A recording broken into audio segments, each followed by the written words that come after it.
bisa minta waktunya sebentar, Ibu? Bisa Bu, silahkan. Iya, Ibu. Saya besok akan melakukan kegiatan lesson study bersama teman-teman di Gugus Kenanga. Dan saya yang menjadi guru modelnya, Ibu. Oh ini, berarti Ibu Devia mau jadi model ya? Iya, Ibu. Apakah sudah dipersiapkan semua keperluan untuk lesson study, Bu? Iya, alhamdulillah untuk keperluan lesson study saya sudah mempersiapkan RPP-nya, Ibu. Kemudian karena lesson study ini kami berbagi bersama teman-teman kelompok di Gugus Kenanga. Jadi kami berbagi tugas, Ibu. Saya yang menyiapkan RPP, kemudian teman-teman menyiapkan media ajar serta komponen-komponen pendukung lainnya. Oh ini bagus sekali ya Bu ya, lesson study jadi saling bantu. Jadi ada Ibu sendiri membuat RPP-nya, menyempurnakan RPP-nya, ada yang membuatkan media pembelajarannya. Dari RPP yang Ibu buat saat akan mengajar, apa ya Bu tujuan yang ingin Pian sampaikan dalam RPP tersebut? Iya, di dalam RPP saya ini, Ibu, tujuannya saya ingin siswa saya mampu mengidentifikasi simbol sila ketiga Pancasila. Kemudian siswa saya mampu menyusun kalimat tanggapan terhadap ungkapan perintah dengan baik dan benar. Dari tujuan-tujuan yang Ibu sampaikan tadi, tujuan dari pembelajarannya, adakah tujuan lain Ibu melaksanakan lesson study itu, Bu? Tujuannya jelas ya, Ibu. Yang pertama, selain saya ingin berbagi dengan rekan sejawat, saya juga ingin meningkatkan kompetensi diri saya dalam hal pembelajaran berdiferensiasi di kelas saya, Ibu. Oh ini bagus sekali ya Bu ya. Ingin berbagi ya Bu, berbagi mengenai pembelajaran berdiferensiasi. Dari pertemuan atau kegiatan pembelajaran itu, kira-kira apa yang menurut Ibu menjadi tingkat keberhasilan? Iya, yang menjadi tingkat keberhasilan saat pembelajaran saya lakukan itu, Ibu, yang pertama itu jelas kebutuhan murid saya dari yang siswa audio, visual, dan kinestetik itu terpenuhi. Kemudian dari segi pelaksanaan tugas, anak-anak ini mudah memahami tugasnya, Ibu. Yang kinestetik bekerja sama, kemudian yang visual dan audio juga mampu bekerja sama untuk sama-sama mencapai tujuan pembelajaran yang saya inginkan. Berarti tingkat keberhasilan yang ingin Ibu Devia capai itu apabila anak-anak yang tadi sudah dibagi berdasarkan daya belajar itu bisa bekerja sama dengan baik dan mereka belajar sesuai dengan minat dan kesukaannya ya Bu ya. Iya, betul sekali, Bu. Dari yang akan Ibu laksanakan nanti, kira-kira apa yang menjadi kekuatan dari diri Ibu yang nanti akan Ibu laksanakan? Apa yang modal atau aset? Iya, yang pertama modal saya tentunya adalah saya pribadi yang alhamdulillah sudah turut serta menjadi calon guru penggerak angkatan 6 ini, di mana saya sudah dilatih mengenai pembelajaran berdiferensiasi dan kompetensi sosial emosional. Kemudian Modal yang kedua yaitu anak-anak yang turut serta tentunya mensukseskan keberhasilan adanya pembelajaran di kelas. Kemudian yang ketiga adalah rekan-rekan lesson study tadi yang mendukung kegiatan ini secara bersama-sama bergotong royong menyelesaikan tugas-tugas lah Bu, bahasanya tugas-tugas untuk bisa terlaksananya lesson study ini atau menyukseskan lesson study ini. Luar biasa sekali ya Bu ya, kekuatan yang sudah pian gali gitu dengan juga dukungan dari teman-teman yang lain.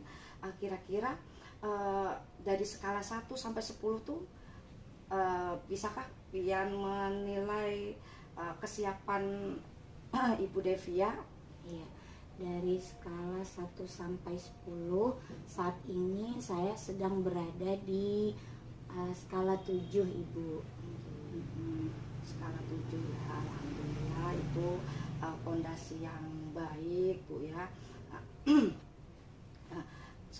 Sebelum pian melaksanakan pembelajaran, apakah ada yang mengganjal atau yang kira-kira nanti akan menjadi hambatan Ibu Devia saat pelaksanaan? Iya, baik Ibu.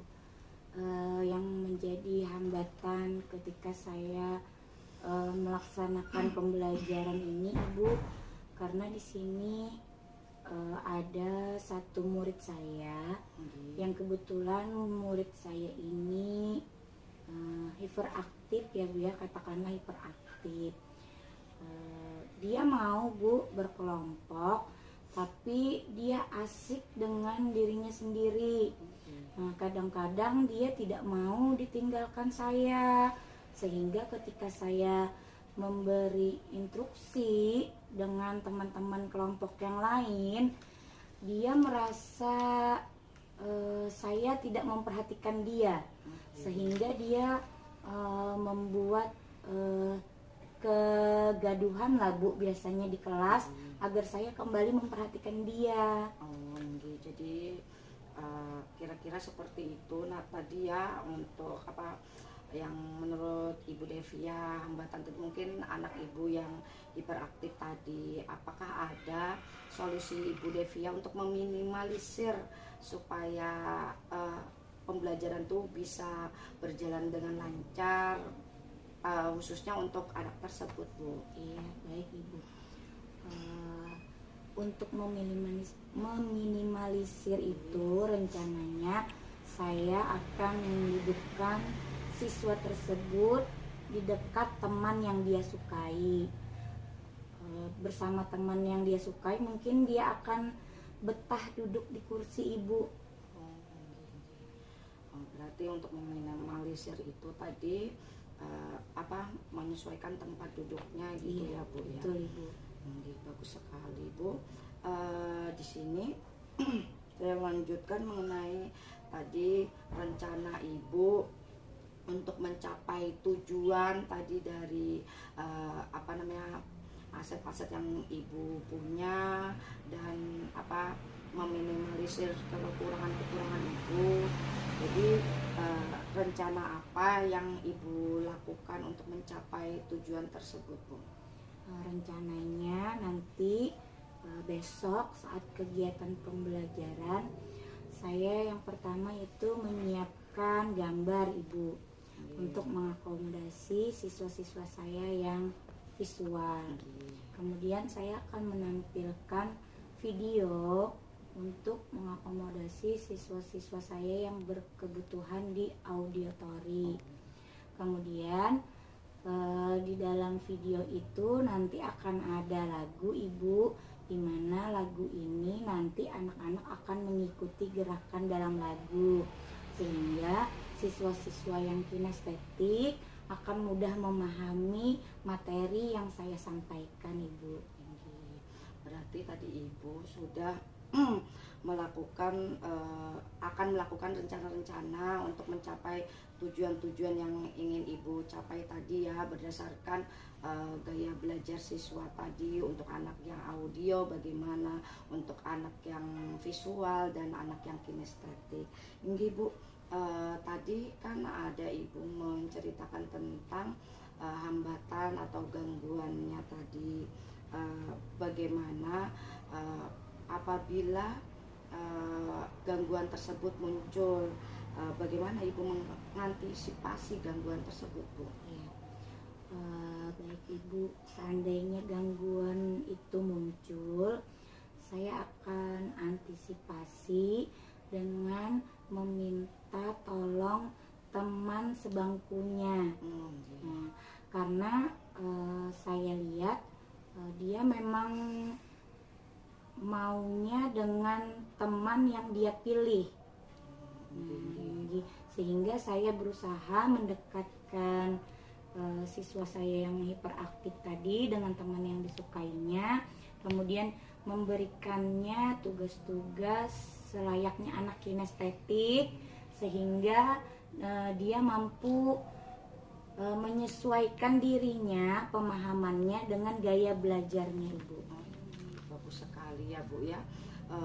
Cara ibu mengantisipasi gangguan tadi itu. Apakah ada komitmen untuk pelaksanaan rencana tersebut? Ada rencana yang sesuai dengan tujuan pembelajaran dan rencana untuk meminimalisir gangguan-gangguan dalam pembelajaran. Komitmen saya, Ibu, dalam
Warahmatullahi wabarakatuh.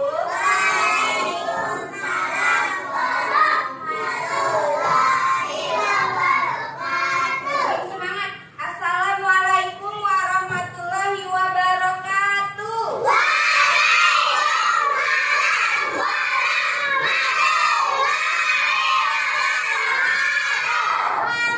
Apa kabarnya hari ini? Alhamdulillah.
dari pengalaman yang Anda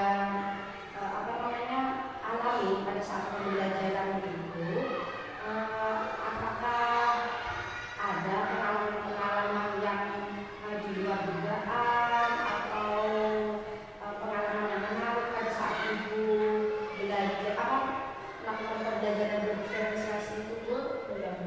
Jadi pada saat pembelajaran berdiferensiasi ini awalnya tahap awal saya melakukan asesmen terhadap murid.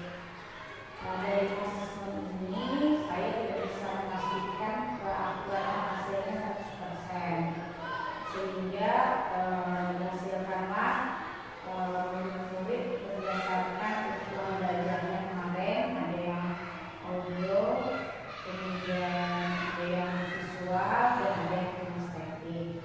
Nah, setelah saya coba praktikkan di kelas, ternyata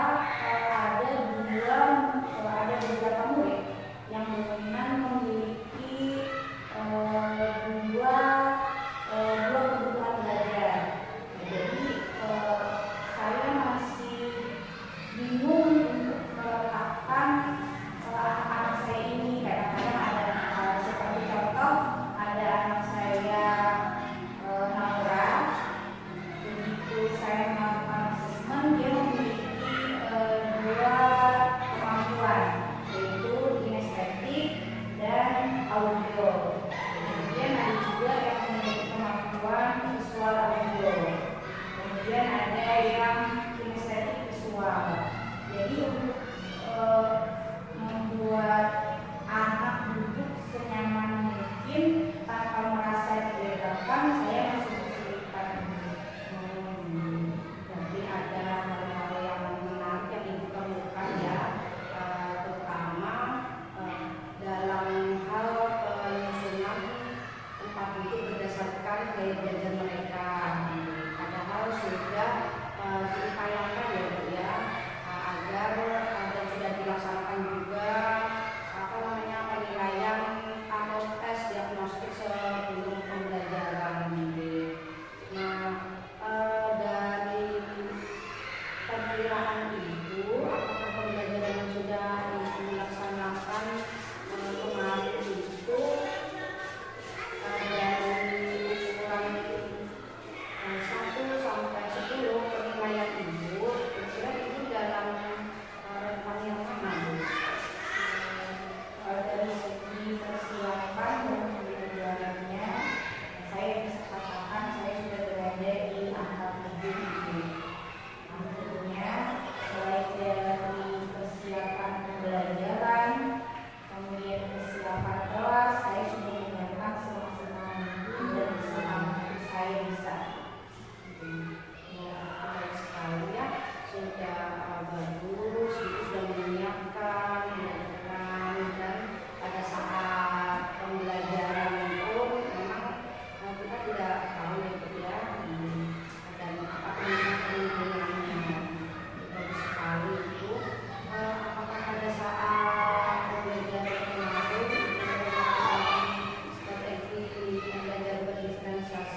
begitu saya jelaskan bahwa mereka mengukur menggunakan gambar yang sudah disediakan dengan langkah-langkah yang tersedia,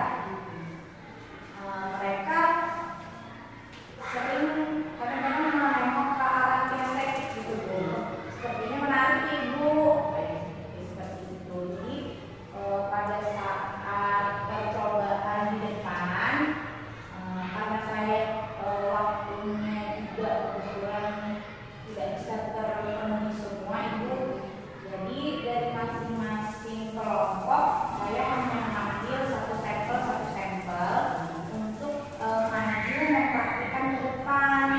Sedangkan mungkin maunya anak-anak audio ini mereka juga ikut sertakan dalam pengembangan seperti itu. Ternyata pada saat pembelajaran walaupun mereka itu sudah dibagi ya Bu ya tugasnya sesuai dengan gaya belajar mereka, ternyata ada beberapa anak yang dari gaya belajar audio yang ingin juga mencoba tugas yang berada pada anak-anak kinestetik yang